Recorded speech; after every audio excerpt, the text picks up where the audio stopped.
One of the most famous grocery chains in the United States is getting hit by a massive wave of store closings as a nightmarish scenario for retail bankruptcies starts to unfold.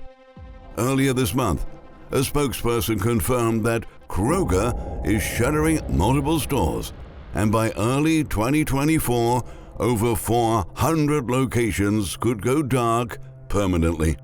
Thousands of jobs will be slashed, and many communities may lose their main grocer. And the worst part is that Kroger will not be the only one. That's what we're going to expose today. But before moving on, we kindly ask you to support our work with a thumbs up on this video, and don't forget to subscribe. Supermarkets operate on paper-thin profit margins, and the combination of higher inflation and operational costs is making many of them report disappointing earnings results, with sales declining while labor and transportation costs are going up. Now, top grocery chains are revealing plans to shutter several locations. Some have already begun this process, and consumers are having to say their final goodbyes to their local stores. At the moment, all retailers across the country are facing intense pressure stemming from the hit of inflation on consumers' wallets, causing reduced demand. The impact of higher prices on customer spending, coupled with a rise in online shopping and a worker shortage, has made it increasingly difficult for these businesses to survive. Over the past year, this has led thousands of retail stores to close nationally, and grocery stores have not been immune to the struggle, with big household names announcing plans to close underperforming stores every other day. Kroger, one of the largest supermarket chains in the United States, has recently announced that it'll be closing dozens of stores in April, but a spokesperson confirmed that hundreds could actually be gone by December. The news came as a surprise to many, given that Kroger has been a staple in the grocery industry for decades. Next week, a long-standing Kroger store in Decatur, Atlanta will be permanently shuttered. The company said it closed the location due to declining revenue and failure to make a profit. Even though this is not unusual in the world of retail markets or brick-and-mortar businesses in general, as strategic closures of underperforming locations are common and frequently an aid to balance sheets, this is happening far more frequently than ever before. In fact, at the end of this week, however, Kroger will close another location in Atlanta, reports a local Fox 5 news outlet. As part of a recent real estate portfolio review, we expect to close 11 stores in April, Teresa Dickerson, a Kroger spokesperson, said in a March 2nd press release. The closing stores, on average, are approximately 30% larger than our current prototype and are underperforming financially. The affected stores are in parts of Texas, California, Georgia, Florida, and Washington, the spokesperson said, and once they're gone for good. You won't see direct replacements coming in these geographies going forward because they're probably in the wrong place, Dickerson added. The closures of these grocery stores will undoubtedly have a severe impact on the communities they serve. Many people rely on their local grocery store for their daily needs, and the loss of these stores will be felt by thousands of people. Numerous jobs are also on the line. Only about a third of employees will be able to transfer to other locations, while all others will face layoffs. But according to the source, these initial closings will pale in comparison to what is coming in the months ahead. The compounding effects of lower demand and the rise of online grocery shopping and delivery services are hurting traditional brick-and-mortar retailers. The looming closures are also part of a larger restructuring plan for the struggling company. As it attempts to save its business and snap a bigger market share in the U.S., Kroger is merging with Albertsons, a deal that'll cost nearly $24.6 billion. The merger will involve roughly 5,000 stores and has the potential to change the grocery landscape all across the country. Kroger is headquartered in Cincinnati, Ohio. and has 2,721 retail locations in 35 states. Kroger includes brands like Ralph's, Smith's, and Harris Teeter. The supermarket has a 16% market share. Meanwhile, headquartered in Boise, Idaho, Albertsons has over 2,220 stores in 34 states, making it the fourth largest supermarket chain with a 12% market share, Numerator data shows. It includes brands like Safeway, Jewel-Osco, and Shaw's. Together, their local market share adds up to 28%, even higher than Walmart's, which has been number one in the market for several years, with 25% from its supercenters and 2.7% from its neighborhood markets, according to numbers compiled by the Chain Review. However, the merger will not be completed without some deep cost-cutting efforts. The grocers will be forced to sell and close hundreds of locations. The firm reports that the merger will see between 250 and 300 Kroger and Albertsons stores sold by November 2023. On top of that, another 400 locations are going to be shuttered so that both companies can pass regulatory guidelines. The loss of these locations combined will result in a financial hit of approximately $5 billion for the retailers. And the final number of closings could be even higher due to the fact that the grocery chains are being sued by government officials and consumers in California, Texas, and Florida, who filed a lawsuit against the deal, alleging the merger would cause increased grocery prices and fewer choices for customers. There is no reason to allow two of the biggest supermarket chains in the country to merge, especially with food prices already soaring.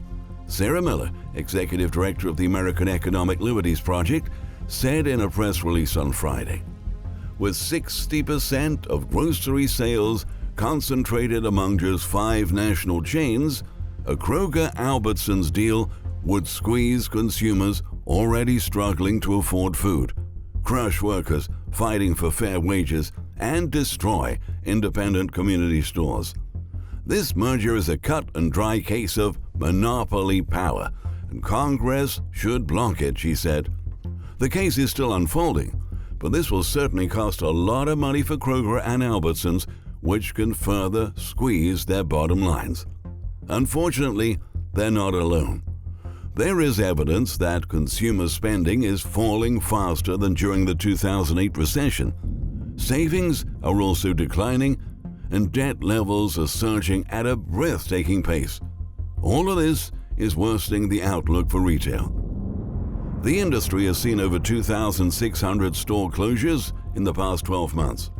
In total, 391 retail companies filed for bankruptcy in 2022, according to S&P Global Market Intelligence data.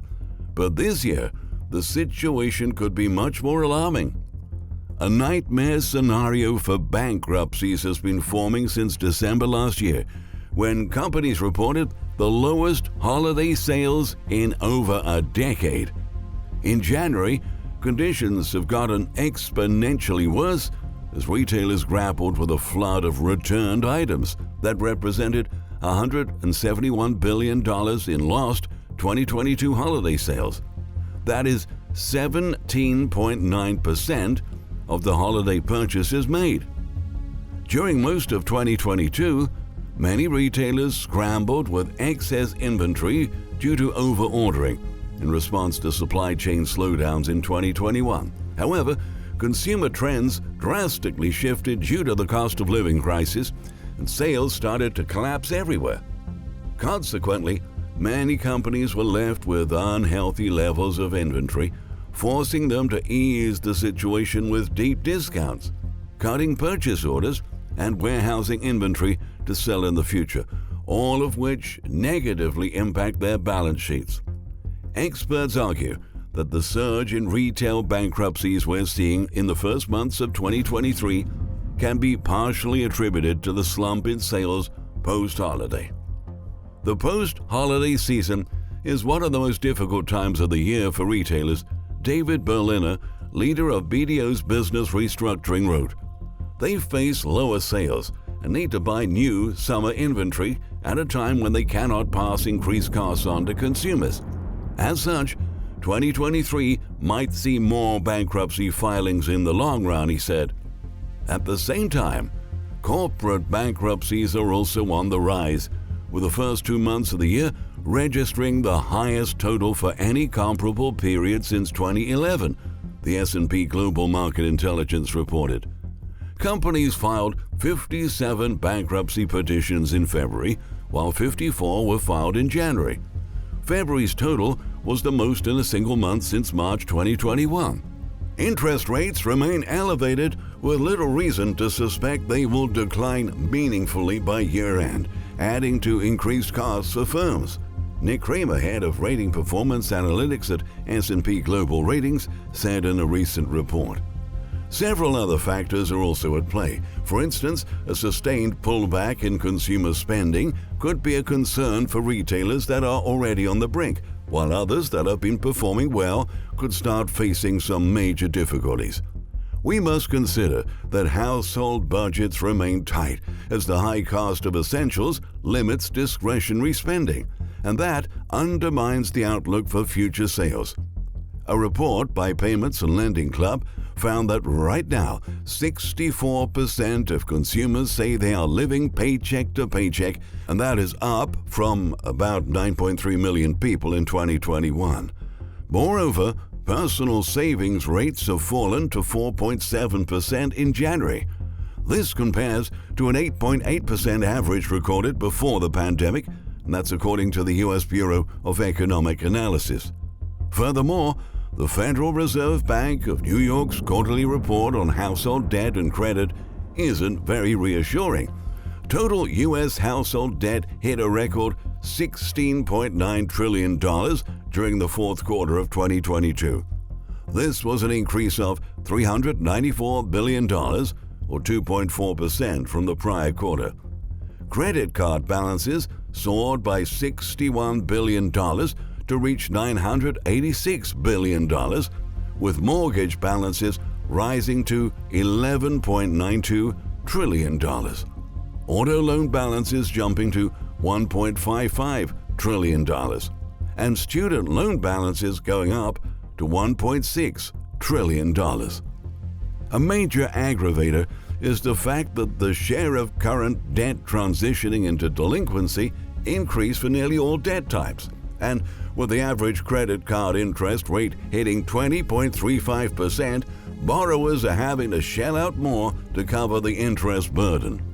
Adding all that to a financial scenario of collapsing banks and a stock market that just had the worst start to a year since 2008, it's safe to say that retailers are in an extremely vulnerable position right now.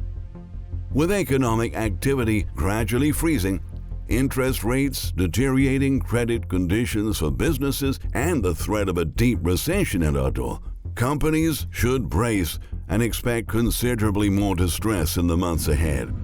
All signs point to a real bloodbath for the sector, and the recent store shutdowns are proof that the carnage has only just begun.